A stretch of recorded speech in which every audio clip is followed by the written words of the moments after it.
인사드리겠습니다. 기도하고 시작하겠습니다.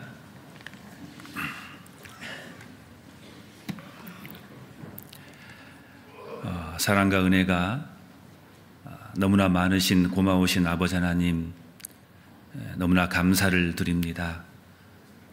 저희를 구원해 주시고, 그리고 주님의 거룩한 이 몸된 교회 가운데 함께 할 수 있도록 붙들어 주셔서 또한 감사를 드립니다.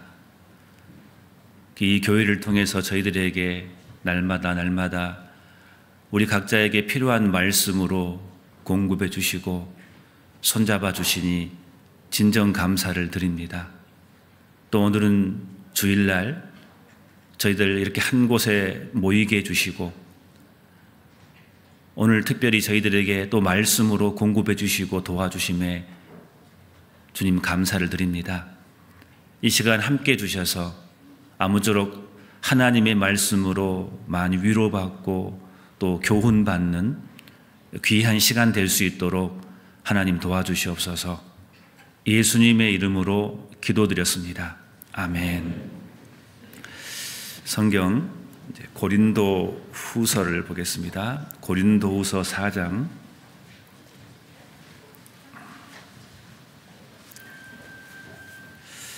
성경 고린도 후서 4장 7절 한 절만 제가 읽겠습니다. 우리가 이 보배를 질그릇에 가졌으니 이는 능력이 심히 큰 것이 하나님께 있고 우리에게 있지 아니함을 알게 하려 함이라. 됐습니다. 만나뵙게 돼서 반갑습니다. 대구교회는 항상 올 때마다 느낀 건데요, 오늘 또 아침에 한 10시쯤에 도착을 해서 로비를 거쳐서 집무실에서 잠깐 교제를 했는데요, 항상 식구들이 밝다는 생각을 많이 갖고 있습니다. 같이 사신 분 잘 모르시죠? 굉장히 밝고 활발하다는 느낌을 굉장히 받습니다. 얼굴이 밝다는 것은 좋단 말입니까? 안 좋단 말입니까? 그만큼 교회가 아름답다는 느낌일 겁니다. 그래서 저도 이렇게 마음이 편안합니다. 그래서 서로 편안한 마음으로 오늘 약 1시간 동안 하나님 말씀으로 교훈을 좀 받았으면 좋겠습니다. 신앙생활은 우리가 항상 듣는 이야기지만 균형이 있어야 된다고 우리는 배웠습니다. 운동선수도 운동을 잘한 사람들은 균형이 맞아야 한다잖아요. 그래서 신앙생활도 마찬가지입니다. 우리가 하나님에 대해서 배울 때 하나님께서도 사랑만 계신 게 아니라 공의도 있지 않습니까? 이 균형 감각을 우리 주님은 항상 유지하고 계신 분이거든요.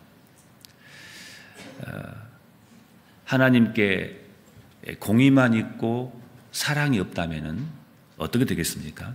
다 지옥 가야 될 것입니다. 또 공의는 있는데 공의는 없는데 사랑만 있다면 어떻게 될까요? 엉망진창이 될 겁니다. 죄에 대한 전혀 느낌이 없을 겁니다. 예수님께서는 항상 공의와 이 사랑의 균형을 유지하신 분인 겁니다. 그래서 하나님의 그 공의와 사랑의 가장 그 결정판이 우리는 십자가라고 잘 알고 있습니다. 십자가는 공의와 사랑의 완성체입니다. 공의라는 것은 죄에 대한 심판을 의미합니다.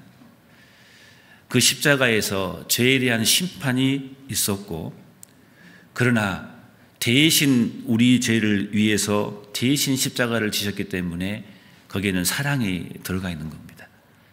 그래서 십자가는 공의와 사랑의 정확한 공존인 겁니다. 공의와 사랑이라는 것은 이 단어가 서로 상충되거든요. 부딪힐 수밖에 없는데 우리 주님은 그게 공존되어 있습니다. 우리의 신앙도 그래야 된다고 생각합니다. 우리는 하나님의 공의로우신 거룩하신 말씀으로 우리를 항상 채찍해야 되죠. 그것만 있는 게 아니라 하나님의 따뜻한 말씀으로 우리는 위로를 받고 살아야 됩니다. 위로와 채찍이 같이 공존하고 균형을 맞았을 때 균형 감각 있게 신앙생활을 할 수가 있는 겁니다. 어느 한쪽만 강조되면은 신앙은 균형을 받지 못하고 뭔가 기울어져서 잘못된 길로 가고 말 겁니다.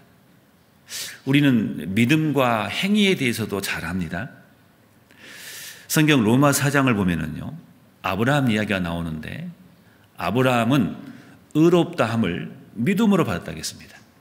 아브라함이 의롭다함을 행위로 받았으면 자랑할 것이 있다고 하잖아요. 행위로 의롭다함을 받은 게 아니라 믿음으로 의롭다함을 받았다고 로마서 4장 2절에는 말씀합니다. 그런데 야고보서 2장 21절에는 뭐라고 말합니까? 아브라함이 의롭게 된 것은 행함으로 의롭다 하심을 받은 것이 아니냐라고 나와 있습니다. 그럼 바울 사도께서 말한 말씀과 야고보가 한 말씀이 서로 부딪히지 않습니까? 안 맞는 것 같은데 실은 우리는 그걸 잘 알고 있습니다. 이 믿음과 행위는 서로 구별될 수는 있지만 분리될 수는 없습니다. 믿음은 원인이고 행위는 결과인 겁니다. 행위가 원인이 될 수 없고 믿음이 결과가 될 수 없는 겁니다. 믿음과 행동은 원인과 결과인데 서로 공존하는 겁니다. 믿음은 행동으로 입증하는 거예요. 그래서 데살로니가 전서를 보면은 믿음의 역사라는 말씀이 있죠. 믿으면은 역사가 일어나는 거예요. 믿기 때문에 행위가 올바로 나타나는 겁니다. 믿음과 행위는 같이 가는 겁니다. 구별될 수는 있지만 분리될 수는 없는 겁니다. 옛날에 알렉산더가 그런 이야기가 있었다잖아요. 알렉산더가 아주 총애하는 의사가 한 명 있었습니다.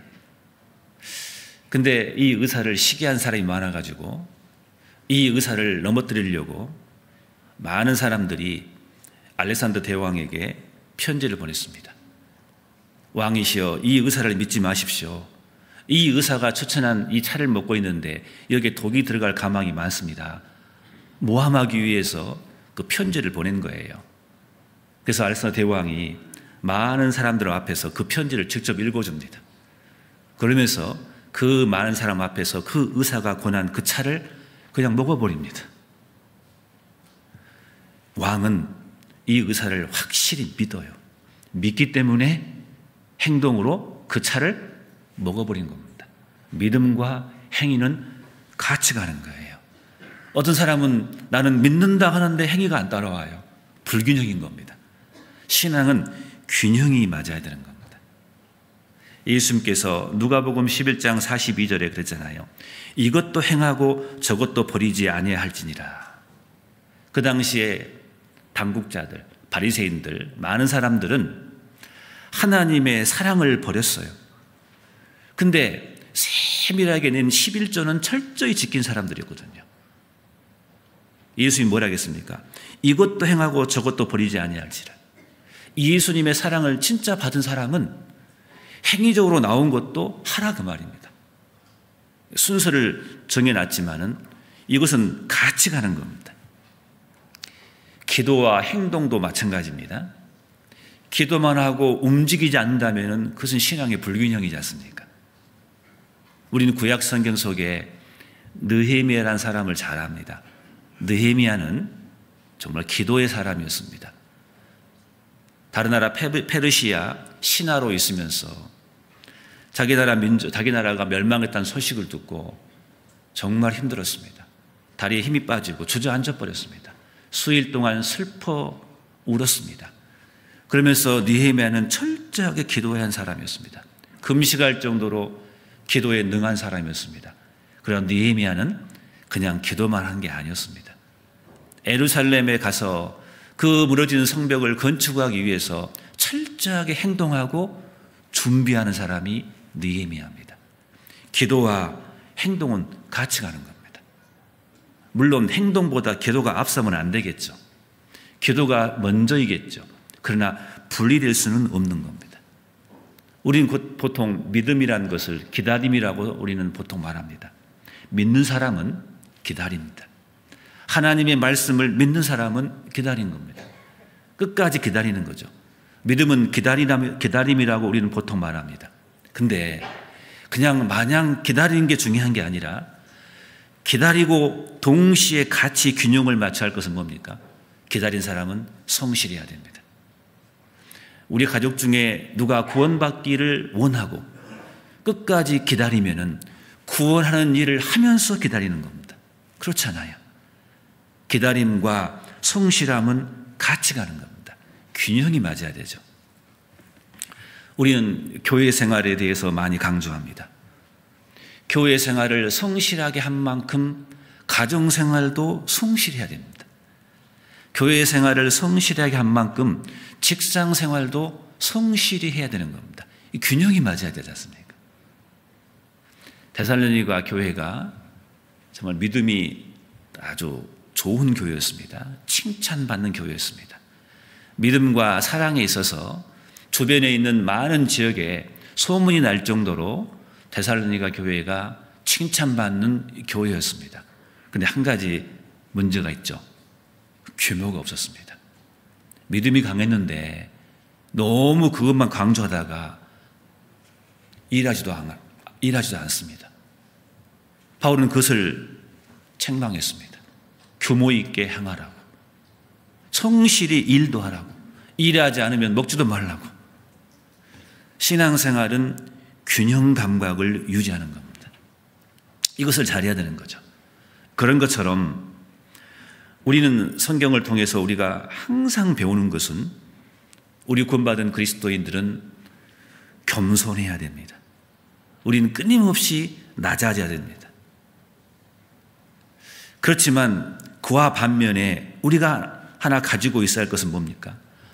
우리는 겸손하고 낮아야 되지만은 우리 그리스도인이 가지고 있어야 할 자존감, 이 당당함은 버리면 안 됩니다.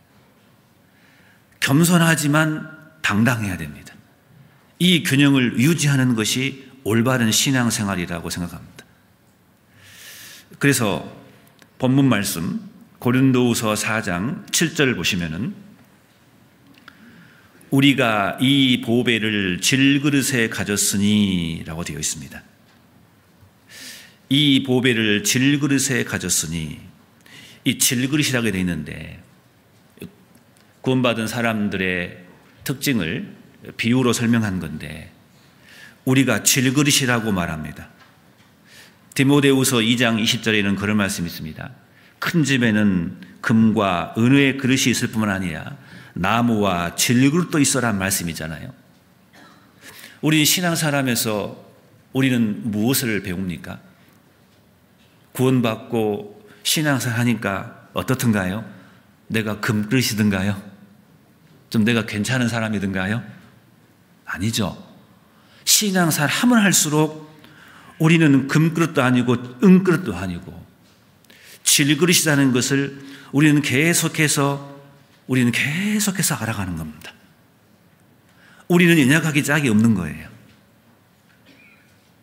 옛날에 구원받기 전에는 내 잘난 맛으로 인생을 살았는데 구원받고 나니까 나란 사람이 얼마나 연약하고 하나님 앞에 얼마나 질그릇인지를 우리는 계속해서 알아가는 거예요. 우리를 낮춰가는 거예요. 시편 144편 4절에 그런 말씀이 있습니다. 사람은 헛것 같고 그의 날은 지나가는 그림자라고 했습니다. 야고보서 4장 14절에는 뭐라 하겠습니까? 너희는 잠깐 보이다가 없어지는 안개라겠습니다. 이 세상 보면은 잘난 사람, 못난 사람, 돈 있는 사람, 없는 사람, 우리가 봤을 때는 차이가 있게 보이지만 높은 비행기 타고 이 땅을 내다보면은 이 모든 사람이 점으로밖에 안 보이잖아요. 우리는 하나님 앞에 점이거든요. 야고보서 이사야 41장 14절에 하나님은 이스라엘 백성을 부를 때 이렇게 불렀습니다. 야고봐. 근데 그 야고봐 그 앞에 무슨 표현이 있습니까? 지렁이 같은 너 야고바라고 되어 있습니다.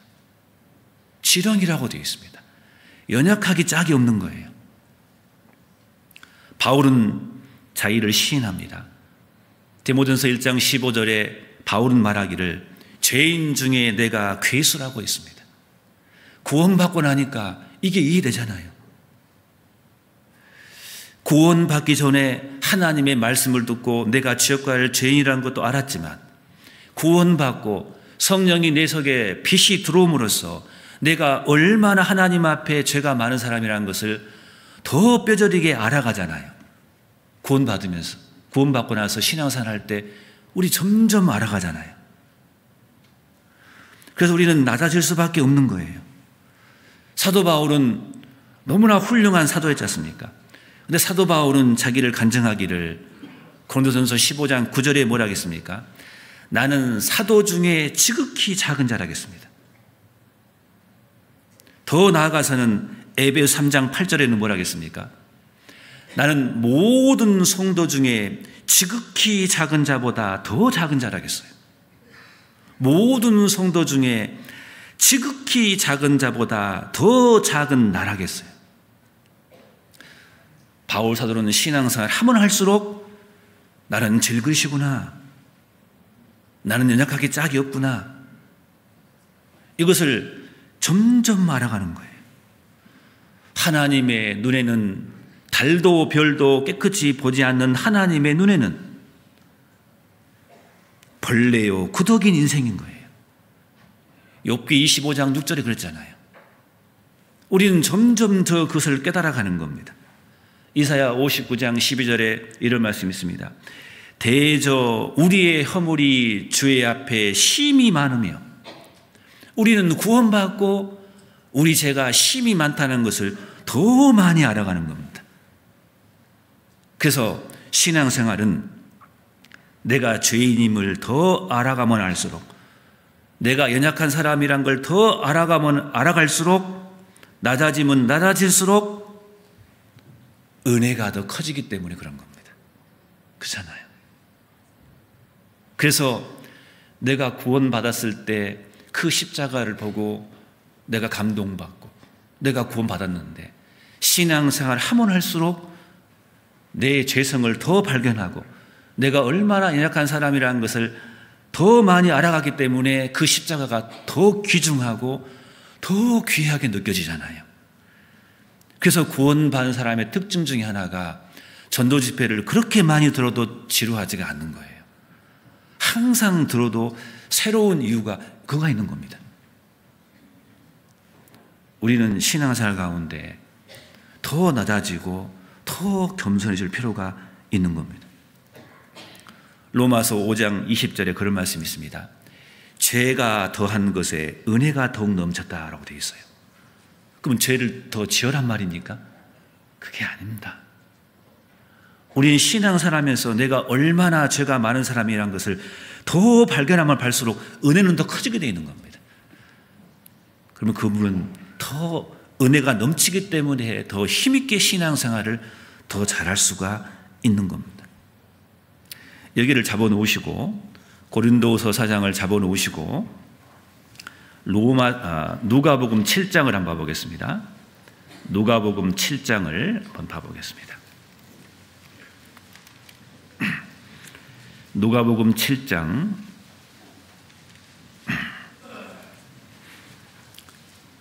47절을 한번 보겠습니다. 누가복음 7장 47절입니다. 제가 읽겠습니다. 이러므로 내가 네게 말하노니 저의 많은 죄가 사하여졌도다. 이는 저의 사랑함이 많음이라. 사함을 받은 일이 적은 자는 적게 사랑하느니라. 이 이야기를 잘 아실 겁니다. 예수님께서 하루는 바리새인 집에 앉아 있는데 죄인인 한 여자가 와서 예수님의 뒤로 와서 눈물을 흘리면서 그 눈물로 예수의 발을 적십니다. 그리고 그 머리털로 예수의 발을 씻고 향유가 든 옥합을 깨트려서 예수님께 부어버립니다. 예수님을 최고로 경배하는 그 여인의 모습이 나옵니다. 그런데 이걸 보고 예수님께서 시몬에게 물어봅니다. 자, 이런 질문을 하죠.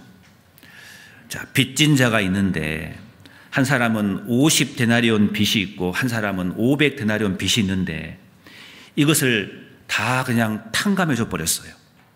그러면은 50데나리온 탕감 받은 사람과 500데나리온 탕감 받은 사람 중에 누가 더 사랑하겠느냐라고 물어봤어요. 그 탕감해 준 사람을 더 사랑하겠느냐? 시몬은 이렇게 대답했습니다. 더 많이 탕감 받은 사람이 더 사랑할 거라고. 맞지 않습니까? 이 여인은 죄 많은 여인이었어요. 아마도 몸을 파는 사람이었을 겁니다.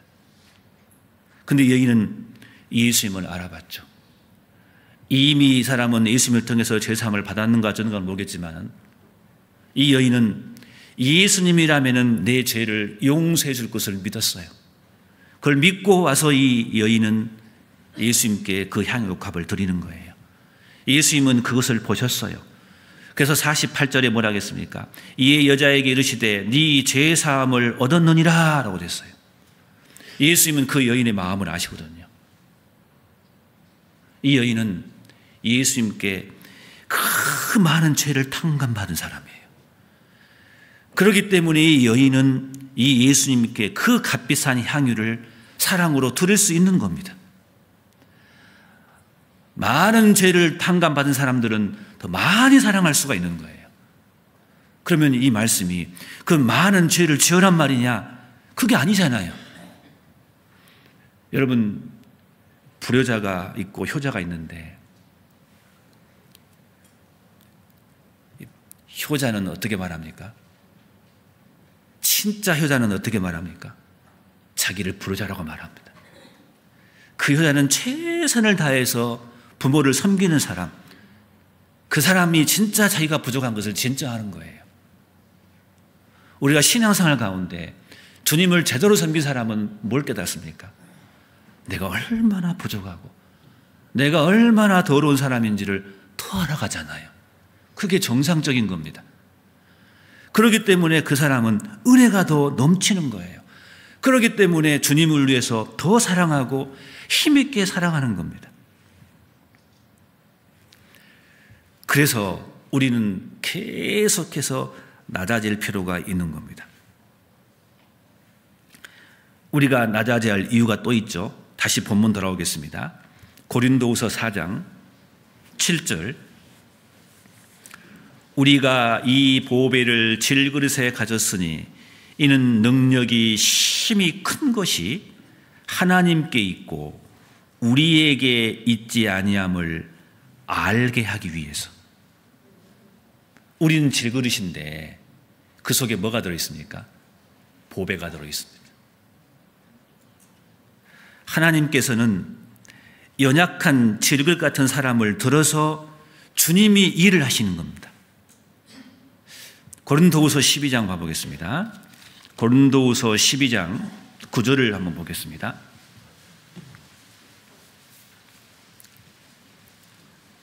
내게 이르시기를 내 은혜가 내게 족하도다. 이는 내 능력이 약한 데서 온전하여짐이라 하신지라. 이러므로 도리어 크게 기뻐함으로 나의 여러 약한 것들에 대하여 자랑하니니 이는 그리스도의 능력으로 내게 머물게 하려 함이라. 내가 약하다고 했을 때, 내가 겸손했을 때 그때 주님의 능력이 나타나기 때문에 그런 겁니다. 바울 사도는 그걸 알았어요. 그래서 약할 때 강함이라고 바울은 말하고 있는 겁니다. 바울 사도는 신앙의 체험 가운데 그걸 철저하게 느낀 겁니다.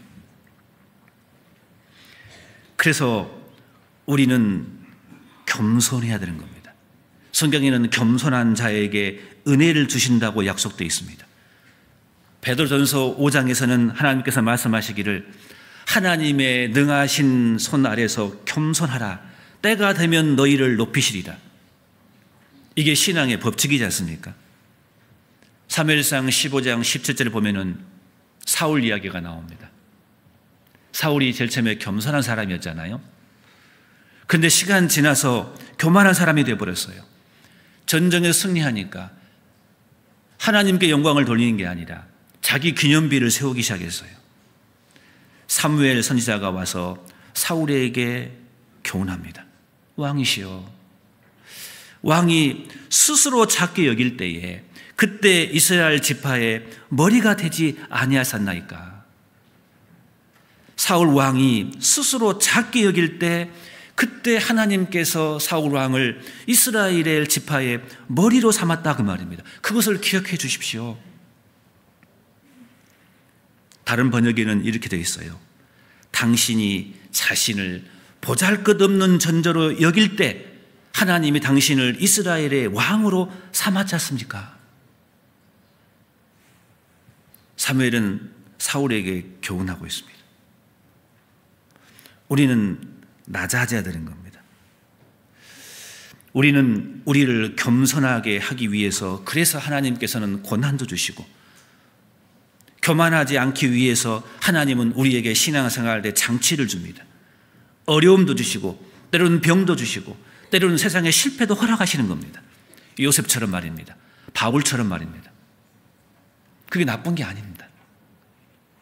하나님은 여러 가지 방법으로 계속해서 우리를 낮추는 작업을 하시는 겁니다.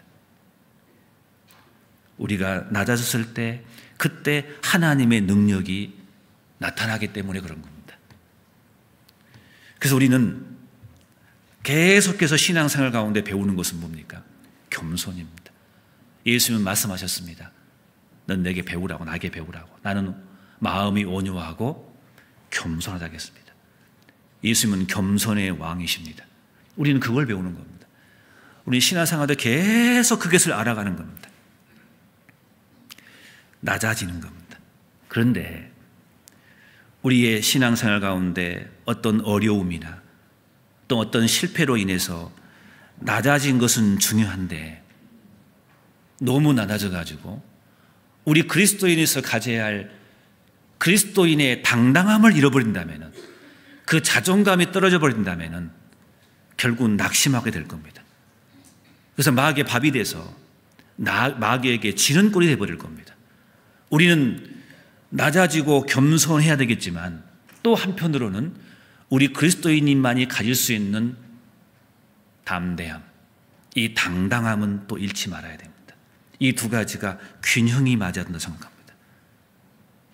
우리 그리스도인의 자존감이죠. 이 자존감이란 말은 좀 어려운 말인데 자존중감이라는 그 줄임말입니다. 자존감이라는 것은 자신을 존중하고 가치 있는 존재로 인식하는 마음이라고 합니다. 자기 스스로 자기의 품위를 지키고 자기를 존중하는 마음, 이걸 자존감이라고 보통 말합니다. 자존감이 높은 사람은 누가 무엇이라 해도, 내가 어떤 상황과 처지에 있다 할지라도 자기의 존재 자체를 존중하고 그 당당함을 유지해가면서 살아가는 그 마음, 그게 자존감인 겁니다. 자존심과 혼동하면 안 됩니다. 자존심과 자존감은 개념이 다릅니다. 자존심은 뭐냐면은 남에게 스스로 자기를 높이는 마음인 겁니다. 교만과 관련되어 있어요. 자존심이라는 것은. 자존심이 센 사람은 교만합니다. 나의 가치가 다른 사람에게 의해서 손상이 되면은요, 자존심이 센 사람은 부끄러움을 느끼고 나중에 불쾌하고 결국 화를 내버립니다. 자존심이 높은 사람은 그럽니다. 자존심은 평가를 내가 기준이 아니라 남의 기준이 되어버린 겁니다. 상대가 평가를 통해서 자기 만족을 꾀하는 것이 자존심이거든요. 늘 남을 의식하는 겁니다. 그게 자존심인 거예요. 센 사람은 그럽니다. 그러나 자존감은 어떻습니까? 남의 평가와 상관없이 어떤 상황에서도 스스로에 대한 존중, 그 사랑을 굳게 지키는 마음, 그게 자존감이라고 말합니다. 자존감이 있는 사람은 그대로 자기 자신에 대해서 긍정적으로 받아들이는 마음인 겁니다. 그러나 그것이 지나치면은 근거 없는 자존감은 자만감으로 빠지게 될 겁니다. 그래서 이 자존감이 낮은 사람은요, 어떤 사업을 하다가 실패하면은 그 사람은 이렇게 나갑니다. 핑계대죠. 내가 이것 때문에 망했다고. 그리고 자존감이 낮은 사람은 사업에 실패하면은 이렇게 이야기합니다. 내가 하는 일이 뭘 항상 그렇지. 자기를 너무 비하해 버립니다. 자존감이 낮으면은 나는 이 세상에 무가치한 존재야. 나는 능력이 없어. 나는 아무것도 할 수 없어. 누구도 나를 환영하지 못해. 완전히 실에 빠져버리고 낙심하게 돼버립니다. 우리는 낮아야 되겠지만 우리 그리스도에서 가져야 할 당당함은 잃으면 안 됩니다. 많은 세상 사람들은요, 자기 자신의 그 외모의 상태에 따라서 항상 어떤 사람들은 불만족합니다. 자기의 존재감을 그렇게 극복하려고 해요. 외모로 극복하려고 합니다, 사람들은. 겉모습으로. 세상 사람들은 그렇죠. 사람들은 자신의 가치를 높이기 위해서 외모를 성형합니다. 명품으로 몸을 치장합니다. 돈으로 자기를 포장합니다. 학력으로 위장합니다. 좋은 직장으로 자기네 신분을 바꿉니다. 이 자존감이 높아질 거라고 생각합니다. 여러분들 외모를 고치면은 자존감이 높아진다고 생각하십니까? 눈을 고치면은요, 또 어디를 고쳐야 됩니까? 코를 고쳐야 돼요. 코를 고치면 어디를 고쳐야 됩니까? 이마를 턱을 깎아야 돼요. 이게 외모를 고치면은 자존감이 일시적으로 높아지지만 큰 오래 가지 못합니다. 왜 그렇습니까? 내가 아무리 고쳐도 나보다 더 잘난 사람이 있기 때문에 그래요. 항상 열등감에 빠집니다. 돈을 버는 것도 마찬가지입니다. 자존감이 낮은 사람은요, 10억을 벌면은 만족하고 행복할 것 같이 보이지만 그렇지 못합니다. 10억이 있으면 100억이 있는 사람이 보이거든요. 이 100억이 있는 사람이 10억이 있는 나를 무시한 것처럼 보이거든요. 왜? 자존감이 낮기 때문에 그런 거예요. 공부를 잘해서 원하는 대학에 들어갔는데 자존감이 확 높아졌거든요. 들어가 보셔요. 나보다 날고 뛰는 사람이 얼마나 많은데요. 원하는 직장에 한번 들어가 보셔요. 나보다 대단한 사람들이 얼마나 많은데요. 낮은 자존감을 가지고 외적으로 자기의 가치를 이렇게 만들려면 큰 오래가지 못합니다. 자신의 가치를 내부에서 찾아야지 외부에서 찾기 때문에 큰 오래가지 못합니다. 많은 사람들은 겉모습으로 자기 자존감을 높이려고 합니다. 자기 인식 내부에서 고쳐야지만이 낮은 자존감에서 건강한 자존감으로 평생 살아갈 수가 있는 겁니다. 그런데 우리 구원받은 우리가 얼마나 가치 있는 존재입니까? 성경은 우리의 가치에 대해서 어떻게 설명하고 있습니까? 우리는 어떤 존재입니까? 하나님 말씀으로 우리의 가치에 대해서 계속해서 설명하고 있습니다. 성경 에베소서 1장을 봐보겠습니다. 에베소서 1장을 한번 봐보겠습니다. 1장 4절을 한번 봐보겠습니다. 에베소 1장 4절을 한번 보겠습니다.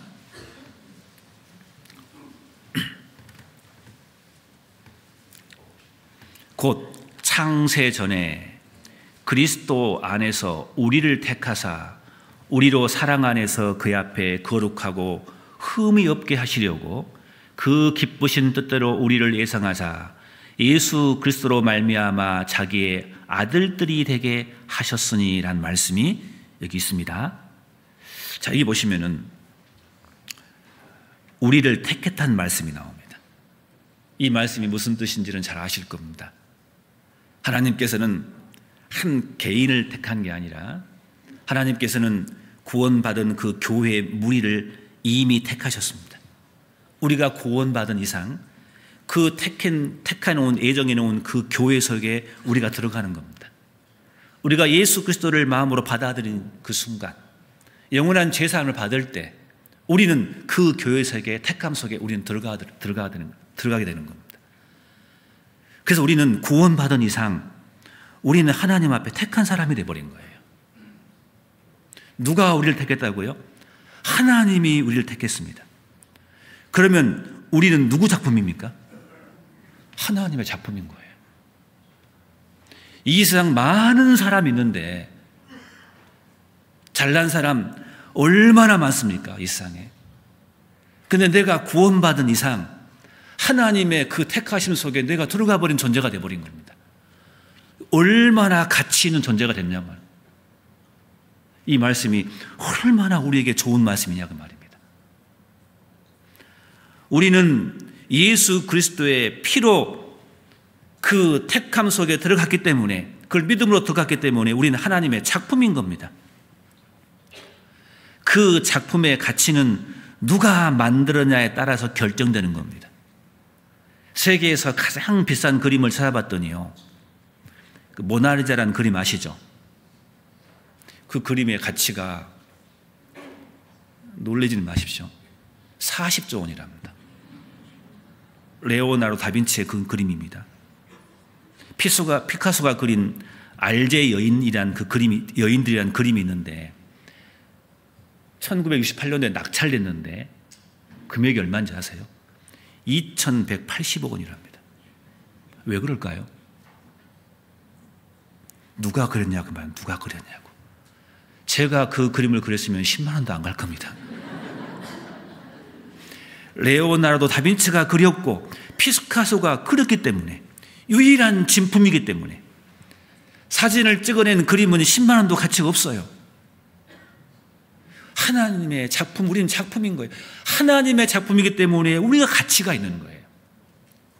에베소서 2장을 봐보겠습니다. 2장 10절을 봐보겠습니다. 같이 한번 2장 10절을 같이 읽어보겠습니다. 우리는 그의 만드신 바라 그리스도 예수 안에서 선한 일을 위하여 지으심을 받은 자니 이 일은 하나님이 전에 예비하사 우리에게 그 가운데서 행하게 하려 하심이니라. 여기 보시면은 우리는 그의 만드신 바라라고 되어 있습니다. 다른 말로 말씀드리면 우리는 그의 작품이다 그 말입니다. 이걸 헬라어로 봤더니 포에이마, 작품이라고 합니다. 포에이마. 거기서 나온 말이 우리가 영어로 시란 말이 포임이라고 하잖아요. 시. 이 말 여기서 파생된 단어거든요. 우리가 쓰는 말과 문장 중에 가장 아름다운 것이 우리는 시라고 말합니다. 어떤 아름다운 문장을 보면서 우리는 이렇게 표현합니다. 시적 표현이라고 보통 말합니다. 아름답다 그 말입니다. 작품이다 그 말입니다. 우리는 그의 만드신 바라, 우리는 그 하나님의 작품이다 그 말이에요. 포이에마, 작품이란 뜻인데 특별히 많은 작품들이 있지만 최상급 작품이다 그 말입니다. 최고의 작품을 이 포이에마라고 말한답니다. 우리는 그의 만드신 바라, 우리는 그의 최고의 걸작품이다 그 말입니다. 우리는 우리의 가치가 이 정도로 높아요. 그래서 우리는 낮아져야 되겠지만 당당하게 살아가는 거예요. 우리 구원받은 그리스도인의 위치가 그렇습니다.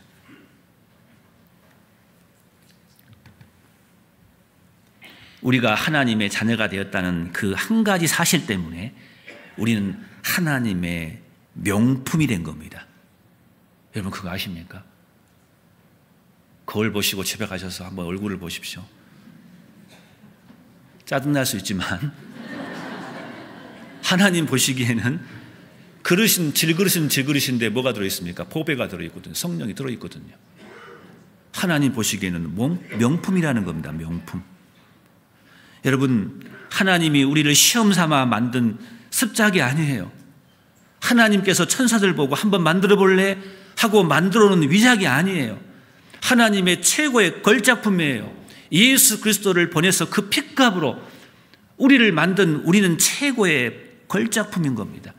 이 자리에 모인 우리 주일날 이 자리에 모인 이 모임은 뭡니까? 하나님의 걸작품이 모인 전시장인 겁니다. 우리의 위치인 거예요. 어떻게 우리를 선택했습니까? 더럽고 추악해서 마땅히 책망받고 죽을 수밖에 없는 존재인데 가장 가치 있는 존재로 만들어 놓기 위해서 우리를 택하신 거잖아요. 우리의 삶은 죄악이 많고 탐욕이 많고 모순이 많고 부조리 가운데 사는 사람이었잖아요. 이중인격자였잖아요. 만족이 없고 항상 공허한 데 살았잖아요. 시기하고 분노했잖아요. 질투를 좋아하는 사람이었잖아요. 쉽게 배신한 사람이었잖아요. 사람을 없이는 여기는 마음을 우리를 가지고 있었잖아요. 그런데 그런 사람을 거룩하고 흠이 없게 만들기 위해서 우리를 택하셨잖아요. 우리는 그런 존재인 겁니다. 하나님이 우리를 택하신 근거가 뭡니까? 우리의 학력을 보시고 우리의 외모를 보고 우리의 가정 배경을 보고요, 직장을 보고 우리 재미를 보고 우리 능력을 보고 우리의 성품을 보고 우리 경력을 보고 우리를 택하신 게 아닙니다. 우리 하나님은 오로지 하나님의 은혜로 우리를 무조건적으로 우리를 선택해 주신 겁니다. 그렇기 때문에 우리는 그 사랑을 알기 때문에 항상 내가 얼마나 가치 있는 존재라는 걸 알기 때문에 당당하게 감사함으로 우리는 살아가고 있는 겁니다. 예수 그리스도의 핏값으로 구속함을 받은 우리는 가장 고귀한 존재가 되는, 가장 가치 있는 존재라는 것을 우리는 잊으면 안 된 겁니다. 시편 16장을 봐보겠습니다.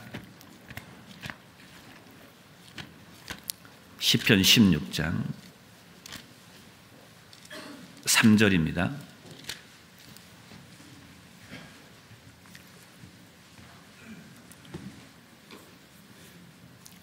(16장 3절을) 같이 한번 읽겠습니다. 땅에 있는 성도는 존귀한 자니 나의 모든 즐거움이 저희에게, 땅에 있는 성도는 존귀한 자라고 말합니다. 나의 모든 즐거움이 저희에게 있도다. 이 말씀이 우리에게 얼마나 위로가 됩니까? 우리가 얼마나 가치 있는 사람입니까? 하나님 보시기에 구원받은 성도는 존귀하다고 되어 있습니다. 이것을 안 사람들은 로마서 12장 10절에 있는 말씀처럼 형제를 사랑하며 서로 우애하고 존경하기를 서로 먼저 하는 그 말씀을 실천해 나갈 수 있을 겁니다. 내가 존귀한지를 깨달은 사람이 다른 사람을 더 존귀하게 여길 수 있는 거거든요. 안 그렇겠습니까? 내가 얼마나 가치 있는 존재라는 것을 안 사람은 형제 자매가 얼마나 가치 있는 존재도 알아가는 겁니다. 우리는 하나님 앞에 존귀한 자입니다. 주님은 우리를 보고 즐거워하십니다. 우리는 그만큼 가치 있는 존재입니다. 못생겼다고, 가난하다고, 못 배웠다고 자신을 가치 없는 존재로 생각하지 않아야 되겠습니다. 우리는 세상에서 유일하고 가장 가치 있는 존재로 존중하고 사랑해야 됩니다. 하나님께서 우리를 그렇게 보고 계시기 때문에 그런 겁니다. 우리는 그 하나님의 시각으로 나를 보아야 됩니다. 다른 사람의 시선으로 자신을 바라보면요, 낮은 자존감으로 평생 불만족하고 불행하게 살아가는 겁니다. 이런 찬양이 하나 있잖아요. 찬양을 부를 거라고 기대하지 마십시오. 아주 먼 옛날 하늘에서는 당신을 향한 계획이 있었죠. 하나님께서 바라보시고 좋았더라고 말씀하셨네. 이 세상 그 무엇보다도 귀하게 나의 손으로 창조하였노라. 내가 너로 인하여 뭐라 하겠습니까? 기뻐하노라. 내가 너를 사랑하노라. 주님 우리를 그렇게 보시잖아요. 이게 우리는 하나님의 작품이라는 거, 그래서 우리는 당당하게 살아가는 겁니다. 우리가 당당하게 살아갈 수 있는 근거가 또 뭐겠습니까? 다시 에베소 1장을 봐보겠습니다. 1장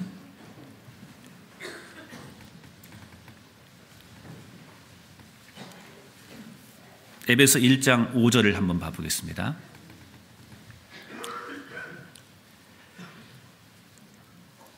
그 기쁘신 뜻대로 우리를 애정하사 예수 그리스도로 말미암아 자기의 아들들이 되게 하셨으니 그랬습니다. 여러분, 우리는 하나님의 아들이란 단어, 이 단어는 특별한 단어지 않습니까? 우리가 하나님의 아들이래요. 하나님께서 굳이 이 말을 해놓은 이유가 뭐겠습니까? 우리가 하나님의 아들이라는 거예요. 전능하신 하나님의 아들이 되면은 얼마나 능력이 있겠냐고요. 얼마나 자존감이 확 올라가냐고요. 하나님은 계속해서 우리에게 그렇게 말씀하십니다. 너는 이제 거지가 아니다. 너의 아비가 이 우주를 만든 하나님이다, 그 말입니다. 옛날에 한 고아원에 다니는 한 아이가 있었습니다. 근데 그 고아원 옆에 한 동네가 있는데 고아원과 그 동네를 끼고 있는 중간에 놀이터가 있습니다. 그 놀이터에서 이렇게 아이들이 놀다가 해가 지면은 다 각자 집으로 돌아갑니다. 근데 부모가 있는 그 아이들의 부모들은 엄마 아빠가 해가 질 쯤 돼서 그 놀이터로 와가지고 또 시가 뭐 시가 하면서 집에 들어가자라고 자기 아들의 이름을 부릅니다. 그런데 고아인 한 아이는 자기를 부르는 사람이 없어요. 왜? 부모가 없기 때문에. 그래서 혼자 고개 숙이고 혼자 힘이 없이 고아원에 들어갑니다. 그런데 어느 날 한 멋있는 한 신사가 와서 자기를 찾아왔습니다. 자기 아버지라고 하는 거예요. 펑펑 울면서 내가 어렸을 때 우리 잘못으로 내가 너희를 잃어버렸다. 이제야 너를 만났다고. 그러나 그 아이는 실감이 나지 않아요. 손을 잡고 집에 갔어요. 그 다음날 부모가 손을 잡고 백화점을 갔습니다. 아이야, 네가 원하는 거 말해라. 지나가는데 너무 멋있는 축구화가 있고 너무 멋있는 사편필이 있고 너무 멋있는 가방이 있고 평소에 그렇게 짝꿍이 자랑하는 그 가방이라든가 신발이라든가 샤프연필을 갖고 싶었는데 말할 사람이 없으니까 백화점에 지나가는데 그 매장을 지나가는데 그 부모님이 아버지가 네가 원하는 거 말해라, 사줄게. 근데 말을 못해요. 아버지는 그 아들의 눈빛을 보고 알았습니다. 돌아와서 하룻밤을 자고 그 다음날 아침에 일어났더니 머리맡에 뭐가 있습니까? 그 가방이 있고 그 운동화가 있고 그 샤프 연필이 머리맡에 있는 거예요. 깜짝 놀랐죠. 일어난 그 아이를 붙들고 아버지가 울면서 말합니다. 아들아, 이제 말해라. 아들아, 그거 하니? 이 백화점이 누구 거다? 내 거다, 그 말이에요. 그 백화점이 실제로 그 아버지 거였대요. 아들아, 말하렴. 이제 옛날처럼 위축되게 살지 말거라. 너희 아버지가 이 백화점 주인이다. 우리는 그런 사람이잖아요. 우리 아버지가 천지를 만드신 하나님이시잖아요. 그분의 아들이라고 하나님이 우리에게 계속해서 우리를 말씀해 주고 계시잖아요. 우리는 그 당당함이 있는 거예요. 우리 그리스도인만이 가질 수 있는 그 프라이드입니다. 그 자존감. 우리는 그렇게 살아가는 겁니다. 성경에 나온 인물 중에 가장 자존감이 낮은 사람은 사울 왕일 겁니다. 가장 자존감이 높은 사람이 있다면 아마 바울 사도일 겁니다. 사울 왕은 인물도 잘생겼어요. 능력도 있습니다. 그런데 다윗이 그 여인들에게 더 많이 인정받자 사울의 자존감은 떨어져가지고 다윗을 제거하려고 했어요. 완전히 자존감이 바닥에 나버렸습니다. 비교하니까 싫었거든요. 그래서 결국 다윗을 죽이려고 평생 자기의 삶을 허송세월을 보내버렸습니다. 결국 전쟁에 지고 그 자존심 때문에 자기가 자살했잖아요. 자존심으로 살다가 자존심으로 망한 사람이 사울일 겁니다. 바울도 그렇지만 다윗은 자존감이 높은 사람입니다. 적군 가드 아가스의 신하들에게 자기가 사울의 용사라는 정체가 밝혀져 버렸습니다. 다윗이 어떻게 행동합니까? 잘 아실 거예요. 미친 차 있잖아요. 대문짝에 막 자기 몸을 극적거리면서 침을 막 수염에 흘리면서 미친 척 했잖아요. 너무 비겁한 행동을 했잖아요. 그것이 비겁한 행동으로 보일 수도 있겠지만 자존심이 강하면 한나라 장군이 그렇게 못합니다. 다윗은 자존감이 높은 사람입니다. 하나님이 주신 사명이 있습니다. 하나님이 주신 그 약속을 믿고 그것을 이루기 위해서 그 자존심을 완전히 거기서 내려놔 버린 거예요. 다윗은. 자존감이 강하지 못하면 이 사울처럼 되어버린 겁니다. 바울은 보십시오. 바울은 돈도 없고 자식도 없고 그를 따르는 많은 사람들이 그를 외면했습니다. 나이도 늙었고 감옥에 갇혔을 때 바울은 뭐라고 말했습니까? 이 말씀 봐보실랍니까? 빌립보서 4장을 한번 봐보실랍니까? 빌립보서 4장 12절 한번 봐보겠습니다. 빌립보서 4장 12절,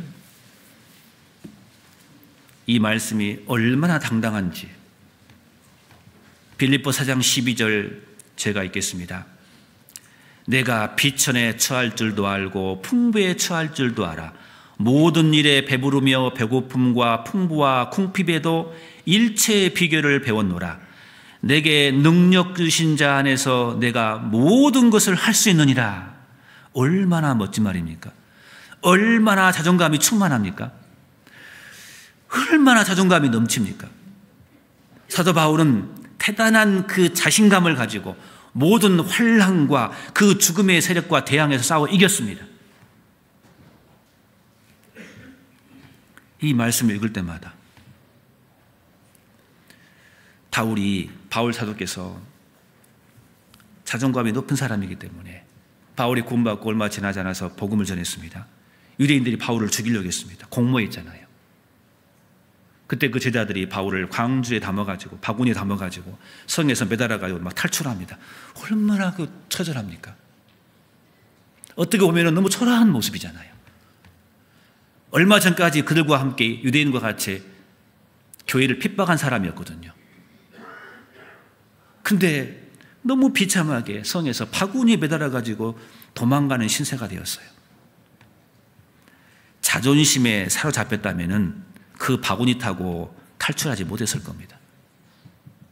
바울은 고백합니다. 로마서 8장처럼 로마서 8장을 봐보겠습니다. 8장 33절을 봐보겠습니다. 로마서 8장 33절을 봐보겠습니다. 제가 37절까지 읽어드리겠습니다. 누가 능히 하나님의 택하신 자들을 송사하리요 의롭다 하신 이는 하나님이시니 누가 정죄하리요 죽으실 뿐 아니라 다시 살아나신 이는 그리스도 예수시니 그는 하나님 우편에 계신 자요 우리를 위하여 간구하시는 자시니라. 누가 우리를 그리스도의 사랑에서 끊으리요 환난이나 공고나 핍박이나 기근이나 적신이나 위험이나 칼이랴. 기록된 바 우리가 종일 주를 위하여 죽임을 당케 되며 토살할 양같이 여김을 받았나니라 함과 같으니라. 그러나 같이 읽겠습니다. 이 모든 일에 우리를 사랑하시는 이로 말미암아 우리가 넉넉히 이기느니라 라고 되어 있어요. 얼마나 멋진 말입니까? 이 자신감이 우리의 자신감이 되어야 되는 겁니다. 너무나 자신을 비하하거나 과소평가하지 말아야 됩니다. 우리는 그런 사람인 겁니다. 이 말씀이 얼마나 당당합니까? 악기가 있는데 악기는 이 악기 자체에도 가치가 있습니다. 그렇지만 악기를 쓰는 사람이 누구냐에 따라서 능력이 나타난 겁니다. 우리는 하나님의 작품이고 우리 아버지가 하나님이셔요. 우리는 하나님의 아들입니다. 하나님이 나를 쓰시는 거예요. 그렇기 때문에 우리는 넉넉히 이기는 거예요. 어떤 환난이나 공고나 핍박이나 기근이나 적시나 위험이나 칼을 만나더라도 이게 우리 그리스도인의 당당함인 겁니다. 우리는 하나님의 아들이기 때문에 어떤 상황 속에서도 자신감을 가지고 살 수 있는 겁니다. 그래서 고린도후서 2장을 보면은 그리스도의 향기란 말이 나옵니다. 고린도후서 2장 14절 15절에 항상 우리를 그리스도 안에서 이기게 하시고 우리로 말미암아 각처에서 그리스도를 아는 냄새를 나타내는 하나님께 감사노라. 그걸 그리스도의 향기라고 되어 있거든요. 그리스도의 향수, 우리 그리스도인이 풍기는 향기가 있다 그 말입니다. 그게 첫 번째가 뭐라겠습니까? 각처에서 그리스도를 아는 냄새를 나타내는데 그리스도 안에서 이기게 한다겠잖아요. 당당함. 이게 우리 그리스도인의 향기인 겁니다. 우리는 어디 가서나 당당합니다. 로마 시대 때 전쟁하고 돌아오면은 말을 타고 개선 장군들이 그 거리를 착착 그 빵빠레에 맞춰서 그 거리를 들어옵니다. 그럼 여인들은 지붕에서 꽃가루를 날릅니다. 그때 전쟁에서 들어온 그 장수들의 그 호쾌한 모습 봐보십시오. 그 모습이다 그 말입니다. 어깨 펴고 사셔야 됩니다. 움츠리지 마시고 당당히 이기는 겁니다. 승리자만 가질 수 있는 그 호쾌함, 그게 우리 그리스도인의 당당함, 자존감인 겁니다. 하나님의 능력에 근거를 둔 자신감입니다. 그게 건강한 자존감인 겁니다.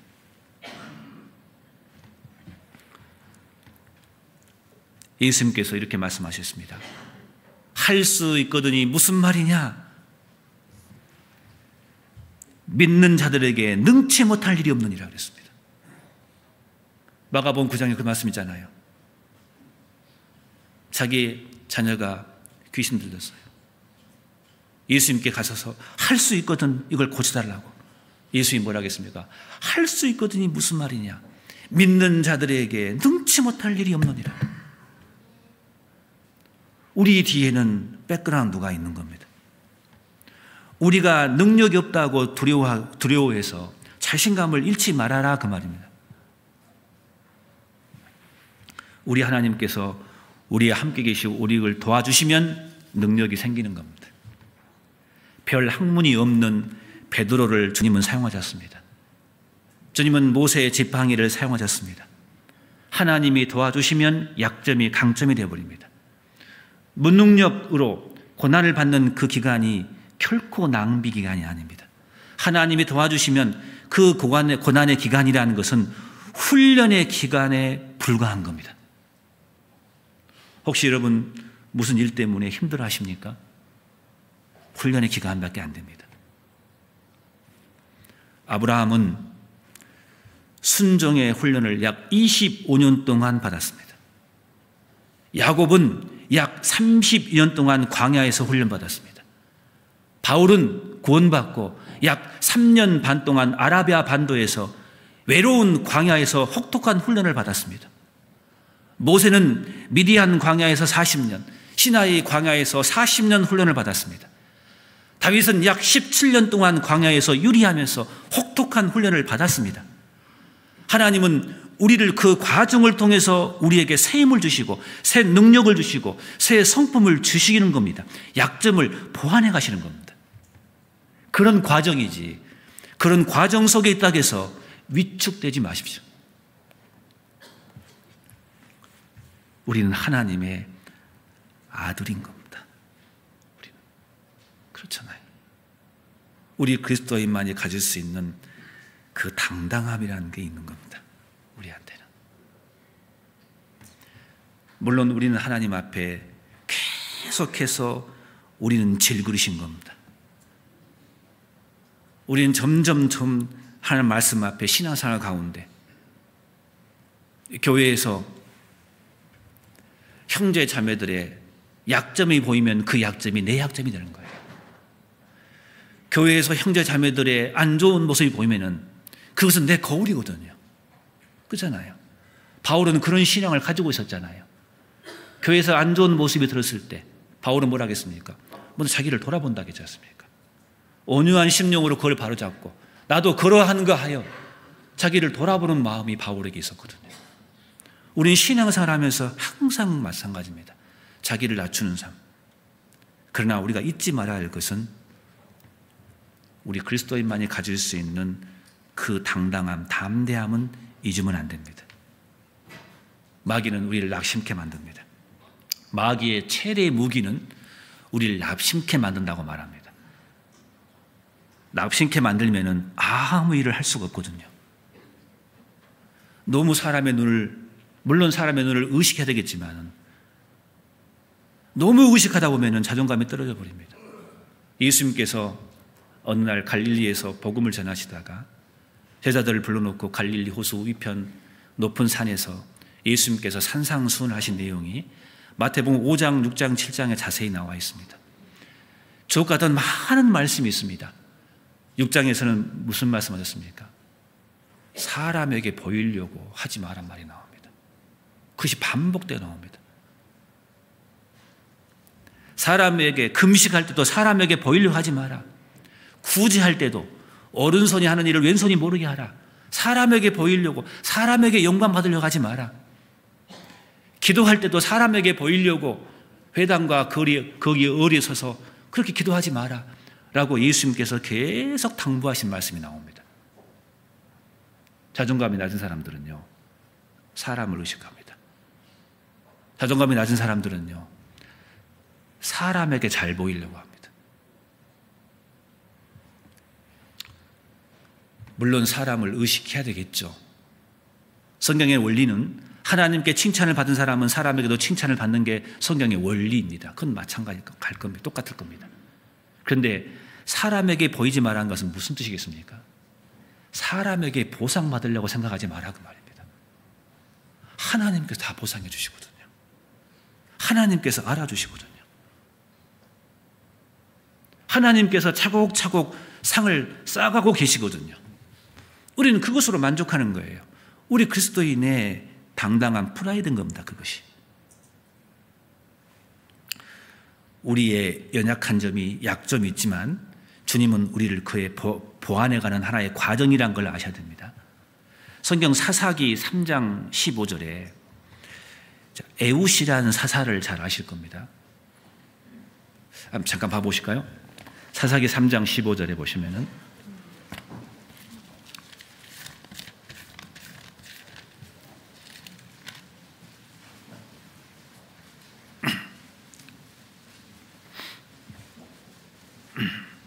사사기 3장 15절을 한번 봐보겠습니다.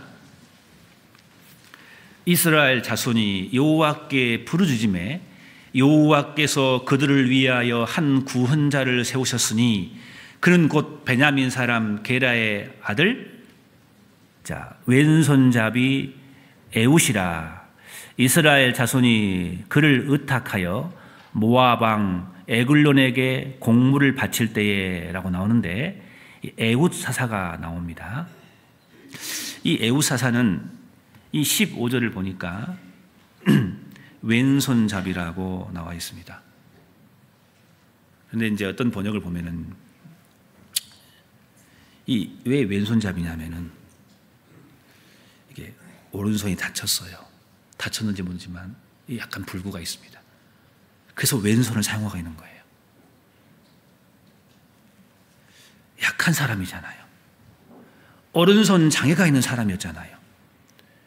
그래서 이 왼손에서 오른쪽 발에 있는 칼을 꺼내가지고 그 모압 왕 에글론이 암몬과 아말렉과 결탁해서 이스라엘을 괴롭혔지 않습니까? 근데 이 에웃이 왼손잡이였지만 왼손에 칼을 들여서 나중에 그 비둔한 에글론을 찔렀잖아요. 8년 동안 그 고통에서 그들을 구원했지 않습니까?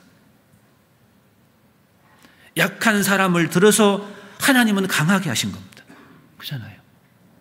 이 에웃 사사가 자기의 처지를 보고 항상 낙심하고 당당하게 살아가지 못했다면 이런 일을 할 수 없었을 겁니다. 비록 오른손 장애가 있었지만 하나님이 그 사람을 사용하잖아요.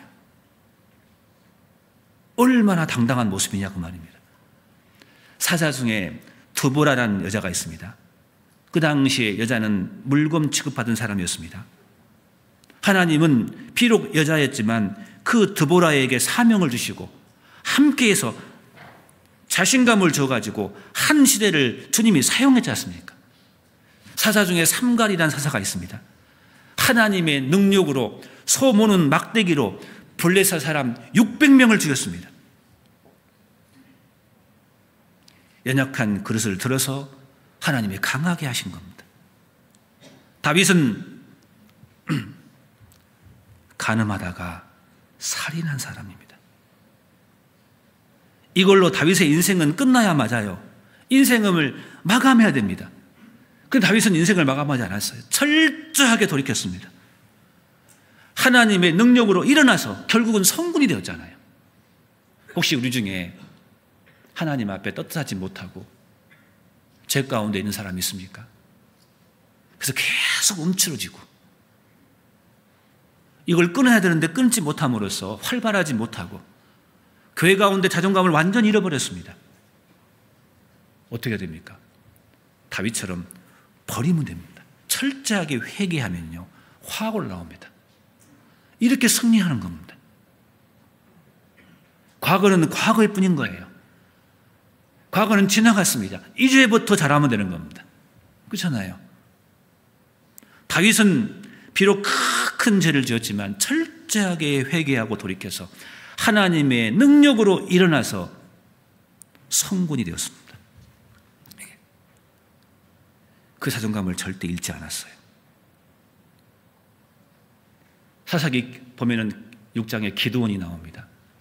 어찌 보면은 기드온 그 부분을 읽다 보면요, 기드온은 꼭 겁쟁이 같아요. 보면은 자꾸 하나님이 함께함을 표정으로 보여달라고 자꾸 요청하거든요. 어쩌면 겁쟁이 같던 그 기드온, 하나님이 기드온을 사용했잖아요. 결국은 하나님은 기드온을 뭘 하겠습니까? 기드온은 스스로 자기를 작은 자라겠지만 하나님은 기드온을 용산하겠습니다. 왜? 하나님을 의지하면. 우리는 질그릇이지만 보배를 가진 질그릇이란 존재, 이걸 같이 가지고 가는 겁니다. 그래야지만이 우리가 당당하게 살 수 있고, 그래야지만이 담대하게 전도할 수 있기 때문에 그렇습니다. 그래야지만이 우리가 위축되지 않고 씩씩하게 신앙생활을 열심히 웃으면서 기뻐하면서, 어려움이 있지만 웃으면서 기뻐하면서 신앙생활을 할 수 있는 겁니다. 우리 그리스도인은 어깨 펴야 되는 겁니다. 마귀는 우리를 쪼그라들게 만들 겁니다. 주님은 우리에게 이렇게 말씀하십니다.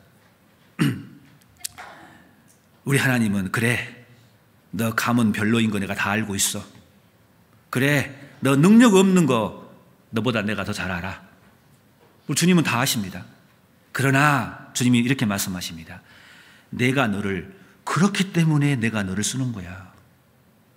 그렇기 때문에 능력 있는 내가 너와 같이 있는 거야. 우리 주님은 그렇게 말씀하실 겁니다. 사람은 실패했다고, 자신 능력이 없다고, 공부 못한다고, 기능이 없다고, 실력이 없다고, 다른 사람보다 머리가 둔하다고 열등감에 사로잡혀 있다면 아무것도 할 수 없습니다. 하나님 다 아셔요. 이게. 우리 얼굴 잘생겼어, 못생겼어요? 우리 다 알죠? 우리 능력 없고, 감은 별로고, 돈 없는 거 다 아셔요. 그러니까 내가 너희를 사용하는 거야. 그러니까 능력 많은 내가 너희와 함께 하는 거야. 능력 있는 내가 너와 함께 있어서 너를 통하여 나의 일을 할 거야 라고 주님은 우리에게 말씀하시는 겁니다. 그렇기 때문에 우리는 질그릇이란 것도 알고, 그 질그릇 속에 보배가 있다는 것도 알고 가는 거예요. 같이. 이 균형이 있어야 되는 겁니다.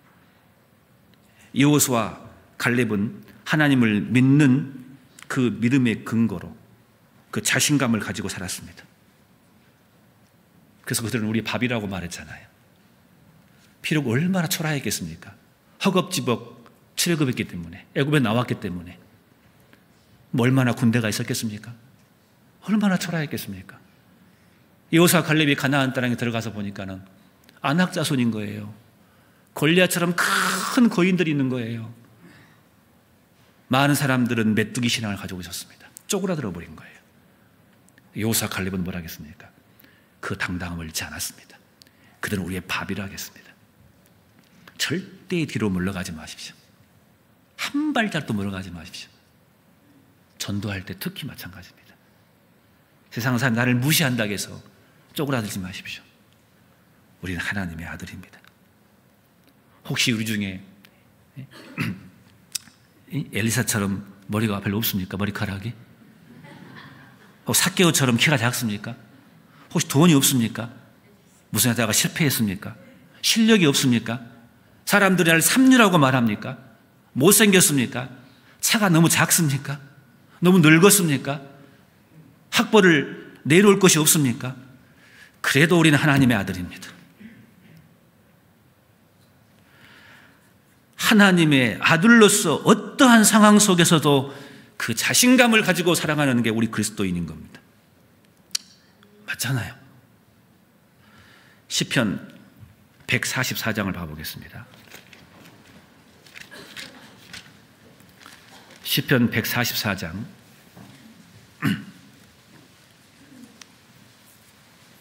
3절입니다.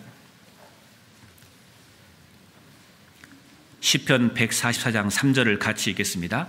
여호와여, 사람이 무엇이간데 주께서 저를 알아주시며 인생이 무엇이간데 저를 사랑하시나이까.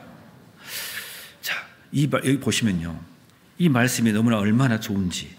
여호와여, 사람이 무엇이간데 주께서 저를 뭐라고요? 알아주시냐고요. 우리는 항상 하나님 앞에, 하나님 내가 무엇입니까? 이런 낮아짐이 필요한 겁니다. 그러나 그의 반면에 또 하나 알아야 할 게 뭡니까? 그런 우리를 하나님이 알아주신다는 거예요. 우리를 하나님께서 우리를 알아주신대요. 얼마나 힘이 넘치는 말씀이냐 그 말입니다. 내가 무엇이간데 시편 121장에 있는 말씀처럼 나를 위해서 주님이 주무시지도 않고 졸지도 않으시냐고요. 내가 무엇이간데.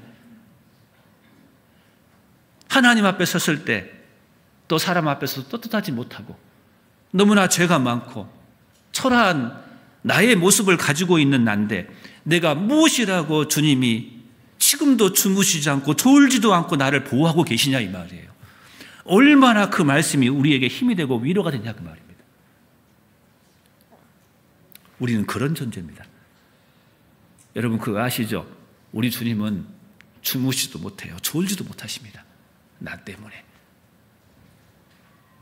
우리는 그런 존재인 겁니다. 우리는 구약 성경 속에서 성막을 봅니다. 성막을 보면은 이 겉모습은 얼마나 우중충하고 초라합니까? 물돼지 가죽이잖아요. 우중충하고 겉모습은 초라합니다. 그러나 여러분 그러나 속은 그렇지 않습니다. 속덮개는요 청색과 저색과 홍색 실로 그 배실로 화려하게 짠 속덮개가 있습니다. 그 성소의 재료 봐보십시오. 그 나무에다가 금을 입혔어요. 화려합니다. 우리의 겉모습은 초라할지 모르지만 우리 속에는 보배가 들어있습니다. 주님 우리와 함께 하십니다. 그 성막을 질 때 금이 29달란트 730세겔 들어갔다잖아요. 약 1000kg이 넘어요. 은이 100세겔 이상이 들어갔다고 하잖아요. 100달란트 이상이 들어갔다고 하잖아요. 키로수로 계산하면 3000kg가 넘는다잖아요. 세상 사람들이 우리를 봤을 때 초라하게 보일지 모르겠습니다. 아니 내가 봐도 초라하게 보일지 모르겠습니다. 그러나 우리 속사람은 그렇지 않습니다. 날래스럽고 우리는 하나님의 아들이기 때문에 우리 하나님의 작품이기 때문에 당당하게 살아가는 겁니다. 성막의 겉모습은 너무 초라할지 모르지만 그러나 성막의 모습은 어떻습니까? 성전의 모습은 어떻습니까? 성전은 겉모습도 화려합니다. 성막의 모습은 초림하신 예수님의 모습을 나타낸다고 하지만 성전의 그 모습은 재림하신 예수님의 모습을 나타냅니다. 예수님의 모습 속에는 그 초라한 성막의 모습도 있고 그 그 화려한 성전의 모습도 같이 들어있는 겁니다. 그런 것처럼 우리도 그러는 겁니다. 예수님은 성막의 초라한 모습도 있었지만 성전의 외부의 화려한 모습처럼 예수님은 그런 모습도 같이 있는 겁니다. 우리가 그렇습니다. 우리의 모습이 예수님을 닮아가는 겁니다. 초림하신 예수님은 너무 초라하게 나귀 새끼를 낳고 너무 겸손하게 예루살렘 성전에 들어가셨습니다. 얼마나 초라한 모습입니까? 예수님의 그 초라한 모습, 초림의 모습 보고 깜짝 놀랐어, 그 사람들이. 그런데 예수님께서 재림하셔서 영광의 모습으로 오실 때 그 위엄을 보고 사람들은 또 내려올 겁니다. 예수님이 나귀 타고 예루살렘 성에 들어가는 그 모습, 얼마나 초라한 모습입니까? 지상 재림하신 만왕의 왕으로 심판자로 오신 백마 타고 오십니다. 이 두 그림이 겹쳐 있습니다. 그것이 우리의 모습이 되어야 될 겁니다. 세상 사람들은 예수님의 초라한 모습 보고 놀랬고 나중에 재림하신 만왕의 왕 백마 타고 오신 예수님 보고 놀랄 겁니다. 그런 것처럼 세상 사람들이 우리를 보고 놀래야 됩니다. 왜 이렇게 겸손해? 왜 이렇게 겸손해? 이렇게 낮아졌어? 그렇지만 또 놀래야 됩니다. 그런데 왜 이렇게 당당해? 왜 이렇게 어깨 펴고 뭐가 기쁨이 있어? 고용 모임 가는데 뭐 돈이 나와? 그런데 왜 이렇게 즐거워해? 세상 사람들이 가질 수 없는 우리만의 가지는 아우라가 있는 거예요. 프라이드가 있어요. 우리는 그렇게 살아가는 겁니다. 무엇을 하든 간에. 그래서 이 균형을 맞춰서 주님 오실 때까지 당당하게 이 복음을 전하면서 살아가기를 원합니다. 기도하고 마치겠습니다. 고마우신 아버지 하나님 감사합니다. 하나님, 우리가 주님 닮기를 원합니다.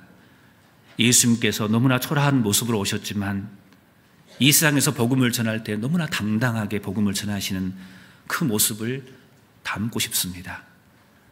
겸손의 왕을 닮고 싶고 마왕으로 왕으로 오실 그 담대한 예수님의 모습을 담기를 원합니다. 그러니까 주님 오실 때까지 이것을 유지해 가며 살아가기를 원합니다. 예수님의 이름으로 기도드렸습니다. 아멘.